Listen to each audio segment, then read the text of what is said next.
Hello बच्चों।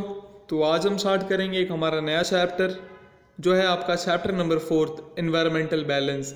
इस chapter में पहले हम जानेंगे एनवायरनमेंट होता क्या है, उसके बाद हम जानेंगे एनवायरमेंटल बैलेंस होता क्या है। ओके, तो सबसे पहले हम जानेंगे एनवायरनमेंट के बारे में कि एनवायरनमेंट होता क्या है। अब हम सबको पता है कि हमारे अर्थ पे बहुत सारे लिविंग थिंग्स रहते हैं, जिनमें से एक हम भी हैं, है ना। इंसान भी रहते हैं, एनिमल्स भी रहते हैं, इंसेक्ट्स रहते हैं, बर्ड्स रहते हैं, माइक्रो ऑर्गेनिजम्स रहते हैं। और हम जो है हम सब एक दूसरे पे डिपेंडेंट है। ऐसा नहीं है कि कोई किसी पे डिपेंडेंट नहीं है। हम प्लांट पे निर्भर है, कुछ एनिमल पे निर्भर है, एनिमल कुछ प्लांट पे निर्भर है, कुछ एनिमल कुछ दूसरे एनिमल्स पे डिपेंडेंट है अपने खाने के लिए, है ना। जैसे टाइगर डियर को खा लेता है, डियर कुछ प्लांट वगैरह खा लेता है। समझ आ रहा है आपको। प्लांट जो अपना खुद फूड बनाता है, प्लांट को हम खा लेते हैं, कभी कभी हम बहुत सारे एनिमल्स को खा लेते हैं, है ना, नॉन वेज एनिमल्स। तो ये सारी चीज़ें जो है चलती रहती है। तो उसी के बारे में कुछ आज हम इस चैप्टर में जानेंगे। सबसे पहले हम समझेंगे एनवायरनमेंट होता क्या है। तो जो हमारा सराउंडिंग होता है, जो सराउंडिंग होती है या जो कंडीशंस होते हैं सराउंडिंग के, जो हमारे लाइफ को अफेक्ट करते हैं, मतलब लिविंग थिंग्स के या फिर ऑर्गेनिजम्स के, वहाँ पे जैसे हम यहाँ पे रहते हैं, ओके, ये हमारे आजू बाजू का सराउंडिंग है या कंडीशंस है। ओके, तो ये क्या करेंगे, ये हम पे कुछ ना कुछ अफेक्ट करेंगे। समझ में आ रहा है। तो ये सब को मिला के हम क्या बोलेंगे, एक एनवायरनमेंट। तो हम जहाँ पे रहते हैं, हमारे आजू बाजू में जो हमको चीज़ें दिखती हैं, ठीक है, उनको हम कुल मिला के क्या बोलते हैं, मतलब सब टोटल करके क्या बोलते हैं, एनवायरनमेंट। जिसमें कौन से कंपोनेंट आ जाते हैं आपके, सनलाइट आ जाता है आपका, सनलाइट भी हमको मिलती है, एयर भी मिलता है, वाटर भी मिलता है, सॉइल भी मिलता है, प्लांट्स और एनिमल्स भी मिल जाते हैं, है ना। तो दो तरह के थिंग्स होते हैं, हम सबको पता है कि एक लिविंग थिंग होता है, एक आपका नॉन लिविंग थिंग होता है। और दोनों ही लिविंग और नॉन लिविंग थिंग दोनों ही एक दूसरे पे डिपेंडेंट है। समझ में आ रहा है। Non living thing living thing पे डिपेंडेंट है क्योंकि उनको बनाने वाले हम ही हैं, और लिविंग थिंग भी बिना नॉन लिविंग थिंग के कुछ कर नहीं सकते। तो इस वजह से काफ़ी एक जो है गिव और टेक हमको देखने को मिलता है या इंटरेक्शन देखने को मिलता है इनके बीच में। तो हम जो पढ़ने वाले हैं या ईवीएस जो हमको बता रहा है, ईवीएस क्या करता है, ये इंटरेक्शन को पढ़ता है और समझता है, जिसको हम बाद में आगे समझते हैं, है ना। तो यहाँ पे आप जो है अलग अलग पिक्चर्स देख सकते हो। अलग अलग पिक्चर्स में अलग अलग एनिमल्स के जो है फोटोज आपको देखने को मिल जाएंगे।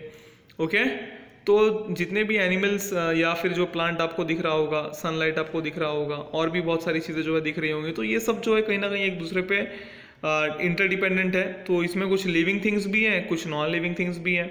ओके, तो आपको बताना है लिविंग थिंग कौन सा है इसमें से, नॉन लिविंग थिंग कौन सा है, ठीक है।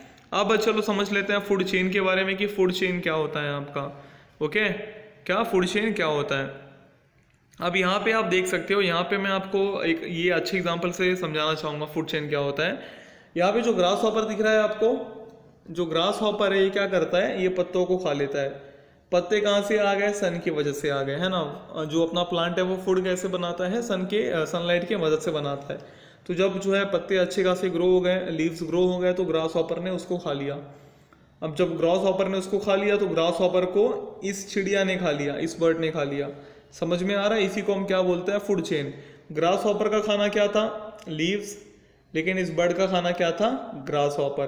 तो ये जो पूरा साइकिल है बच्चों, लगातार चलता रहता है, क्योंकि सबको पता है अगर खाएंगे नहीं तो मर जाएंगे। इस वजह से अपने सर्वाइवल के लिए क्या करते हैं, ये पूरा जो फूड चेन है इन लोग कंटिन्यू रखते हैं। जैसे आप ये चेन देख पा रहे हो ना, एक चीज़ से दूसरे चीज़ों से जुड़ी हुई है, वैसे ही सबका चेन होता है। समझ में आ रहा है। हमने पहले पिक्चर में जो ऑब्जर्व किया कि कैसे जो है प्लांट, ग्रास हॉपर और बर्ड जो है एक दूसरे से जुड़े हुए हैं, है ना, प्लांट, ग्रास हॉपर और बर्ड। इस वजह से हम मतलब बोलते हैं कि वो क्या फॉर्म करते हैं, चेन फॉर्म करते हैं, और ऐसे चेन को क्या बोला जाता है, फूड चेन बोला जाता है।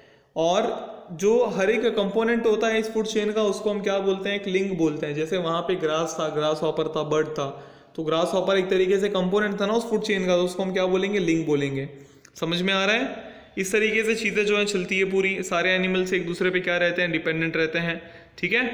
और नेचर में जो है आपको कई सारे फूड चेन्स मिल जाएंगे, अलग अलग जो है फूड चेन्स मिल जाएंगे। यहाँ पे भी आप जो है देख सकते हो, यहाँ पे देखो, यहाँ पे भी सेम है ना। रैबिट ने ग्रास को खा लिया और रैबिट को जो है स्नेक ने खा लिया। तो ये सिस्टम जो है पूरा चलता रहता है, इसी को हम जो है ज़िंदगी, लाइफ बोलते हैं। तो ये था आपका पूरा फूड चेन का सिस्टम। आई होप कि आपको समझ आ रहा है। अब बात कर लेते हैं फूड वेब के बारे में। अब जो एक लिविंग थिंग है वो एक तरीके से एक मेंबर हो सकता है फूड चेन का। जो एक फूड वेब को जो है राइस देता है, मतलब एक तरीके से एक फूड वेब बनाता है। ओके, अब फूड वेब क्या होता है ज़रा उसके बारे में जान लेते हैं। अब फूड वेब जो ये आपको नीचे ये जो इमेज दिख रहा है, ये पिक्चर दिख रहा है आपको, यहाँ पे समझने की कोशिश करना। तो हम जो है ना एक पार्ट सिर्फ समझेंगे ये पिक्चर का। यहाँ पे अलग अलग पार्ट दिए हैं तो मैं आपको एक एक करके बताता हूँ। यहाँ पे आपको जो है ग्रास दिख रहा होगा, ग्रास लीव्स आप जो भी बोल लो, ये जो आपको ये दिख रहा है ग्रास वगैरह। अब ये ग्रास किसके लिए खाना है, तो ये ग्रास से जो है ये काव जो है ये ग्रास खा लेगी, बराबर। तो इसके लिए खाना क्या है, ये ग्रास है। अब ये काव जो है ये किसका खाना बन जाएगी, ये इस फॉक्स का खाना बन जाएगी। समझ में आ रहा है आपको। तो फॉक्स क्या करेगा, काव को खा लेगा। काव ने किसको खाया, ग्रास को खाया। समझ में आ रहा है। इस तरीके से क्या होता है, पूरा फूड वेब बन जाता है। अब फॉक्स जो है हो सकता है काव को फॉक्स खा ले, या हो सकता है भाई लायन खा ले, इन दोनों में से कोई भी खा सकता है। इसी के साथ साथ यहाँ पे आप दूसरा भी पिक्चर देख सकते हो। यहाँ से जो ग्रास है, ये अपना जो ग्रास है, ग्रास को कौन खा रहा है, ग्रास हॉपर। ग्रास हॉपर को कौन खा रहा है, बर्ड। तो ये सिस्टम जो है पूरा लगातार चलता रहता है कि छोटे एनिमल जो है प्लांट खाते हैं, फिर उन छोटे एनिमल्स को ये जो बड़े एनिमल्स हैं वो क्या करते हैं, खा लेते हैं। इस तरीके से एक पूरा फूड वेब बनता है। समझ में आ रहा है। जब बहुत सारे फूड चेन जो है इंटरलिंक करते हैं तो क्या बनता है, आपका एक फूड वेब बनता है कि एक ने उसको खाया तो उसको किसी और ने खा लिया, और उसको किसी और ने खा लिया। तो ये चीज़ें जो है चलती रहती है पूरी। अब ज़रा जो है प्लांट के बारे में बात करते हैं कि जो प्लांट है हमारा, तो हमारा जो प्लांट है वो थोड़ा स्पेशल है, क्योंकि वो एक इम्पॉर्टेंट फूड है पूरे फूड चेन में। क्योंकि दरअसल बहुत सारे जो फूड चेन स्टार्ट होते हैं वो प्लांट से ही स्टार्ट होते हैं। तो प्लांट के बारे में ज़रा समझते हैं। तो जितने भी लिविंग थिंग है जो जिनको फूड मिलता है वो उनको एनवायरनमेंट से मिलता है, ये क्लियर है। अब बहुत सारे एनिमल्स हमारे एनवायरनमेंट में है ऐसे हैं जो है दूसरे सिर्फ प्लांट को ही खाते हैं। बहुत सारे ऐसे जानवर है जो पालतू जानवर है वो ज़्यादातर जो है सिर्फ प्लांट्स को ही खाते हैं। समझ में आ रहा है। और दूसरे एनिमल जो एनिमल खाते हैं, other animal eat the animals that live on plants. तो जो दूसरे एनिमल जिस एनिमल को खा रहे हैं वो एनिमल प्लांट को खाते हैं, मतलब प्लांट पे जिंदा रहते हैं, ठीक है। लेकिन जो प्लांट है वो अपना खाना खुद बनाती है। प्लांट मतलब बहुत ही एक तरीके से मैं बोलूँ बहुत अच्छा प्लांट है, बहुत अच्छा लिविंग थिंग है कि वो दूसरे से कुछ लेता नहीं है। बाकी जितने भी लिविंग थिंग है ना वो क्या करते हैं, दूसरों से लेते हैं और अपना खुद का कुछ नहीं बनाते हैं। समझ में आ रहा है। लेकिन प्लांट अपना खुद का खाना बनाती है। कैसे बनाती है, तो सनलाइट जब रहता है तभी बनाती है। किसका यूज़ करके, वाटर, कार्बन डाइऑक्साइड जो एयर से मिलता है, इसका यूज़ करके वो अपना खाना बना लेती है। इसका मतलब क्या है, इसका मतलब ये कि जो प्लांट है वो मेन सपोर्ट होता है हर फूड चेन के लिए। समझ आ रहा है आपको। हर फूड चेन के लिए प्लांट क्या रहता है, एक बहुत मेन सपोर्ट रहता है। यहाँ पे आप देख सकते हो, यहाँ से जो प्लांट है क्या करता है, सन यहाँ से सनलाइट एब्जॉर्ब करता है ना। उसके साथ कार्बन डाइऑक्साइड लेता है, वाटर उसको जो है रूट से, सॉइल से मिल जाता है, और बाद में वो क्या करता है, अपना फूड बना लेता है। साथ ही साथ ऑक्सीजन भी देता है हमको, जो हमको चाहिए होता है क्या करने के लिए, सांस लेने के लिए। तो प्लांट एक काफ़ी वाइटल रोल प्ले करता है हमारी लाइफ में, हर लिविंग थिंग की लाइफ में। अब ज़रा बात कर लेते हैं एनवायरमेंटल बैलेंस के बारे में। तो जैसा हमने देखा कि कई सारे फूड चेन है हमारे एनवायरनमेंट में, है ना। अब इन फूड चेन की वजह से क्या होता है, जितने भी लिविंग थिंग है ना उनको फूड मिल जाती है जो उनको चाहिए होता है, और इस तरीके से जो उनकी लाइफ है मतलब चलती रहती है, वो जिंदा रहते हैं। तो जो माइक्रो ऑर्गेनिजम्स होते हैं आपके, माइक्रो ऑर्गेनिजम्स मतलब ऐसे लिविंग थिंग जो बहुत छोटे हो, जो आपको आंखों से ना दिखें। तो माइक्रो ऑर्गेनिजम्स ना सॉइल में रहते हैं, मिट्टी में रहते हैं, और इस प्रोसेस में, कौन से प्रोसेस में, डिकम्पोजिशन के प्रोसेस में हेल्प करते हैं। डिकम्पोजिशन मतलब क्या, जैसे कोई अगर मर गया, समझ लेते हैं कि कोई अगर मतलब प्लांट मर गया, कोई एनिमल मर गया, या कोई एक्सक्रीटा मतलब किसी लिविंग थिंग का कोई वेस्ट प्रोडक्ट पड़ा है, तो उसको डिकम्पोज करने के लिए मतलब सड़ाने के लिए, क्योंकि वो सड़ जाएगा तो वो खत्म हो जाएगा, वहाँ से गायब हो जाएगा। तो माइक्रो ऑर्गेनिज्म जो मिट्टी में प्रेजेंट रहती है ना, वो क्या करती है, वो जो पूरा जो रहता है आपका, मतलब जो आपके डेड एनिमल्स रहते हैं, डेड प्लांट्स रहते हैं, उनको पूरा सॉइल से मिक्स कर लेता है, डिकम्पोज कर देता है उसमें। अब इससे क्या होता है, तो जो सब्सटेंस प्लांट के ग्रोथ में हेल्प करते हैं वो जो है सॉइल को मिल जाते हैं। समझ में आ रहा है, मतलब जो सब्सटेंस प्लांट को ग्रो करने के लिए हेल्प करेंगे वो फॉर्म हो जाते हैं, तो ऐसे सब्सटेंस बन जाते हैं इन वजह से, और ये सब्सटेंस बाद में मिट्टी में मिल जाते हैं, और जब उन मिट्टी में हम प्लांट को लगाते हैं तो प्लांट अच्छे से ग्रो करते हैं। प्लांट किसका इस्तेमाल करते हैं, उन्हीं सब्सटेंस का इस्तेमाल करते हैं अपने ग्रोथ के लिए, ग्रो होने के लिए। ओके, अब जो प्लांट है वो क्या करता है, इन सब्सटेंस को यूज़ करता है सॉइल में अपने ग्रोथ के लिए, और जब प्लांट या एनिमल मर जाते हैं तो डिकम्पोजिशन जो है वैसे ही रह जाता है वहाँ पे। जब एनिमल मतलब मर जाता है तो वापस क्या होता है, वापस वो जब मर जाते हैं तो वो मिट्टी में ऐड हो जाएगा और वापस ये साइकिल चलेगा। तो इस तरीके से साइकिल चलते रहता है। एनिमल मरा, डिकम्पोजिशन होगा, वापस मरा, वापस डिकम्पोजिशन, तो ये सिस्टम पूरा क्या होता है, लगातार चलता रहता है।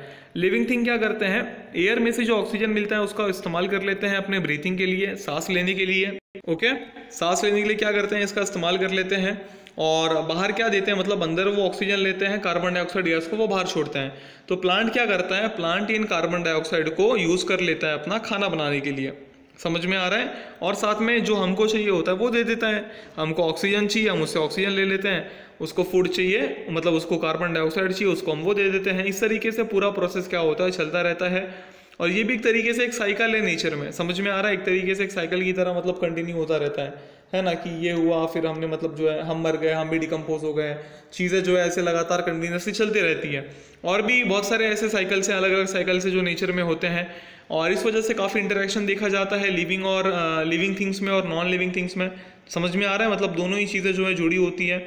और जो इंटरेक्शन है वो लगातार ऐसे ही चलता रहता है, कंटिन्यूसली चलता रहता है। और ये एक तरीके से हमको हेल्प करता है हमारा फूड चेन मेंटेन करने के लिए या मेंटेन रखने के लिए। कहाँ पे, एनवायरनमेंट में।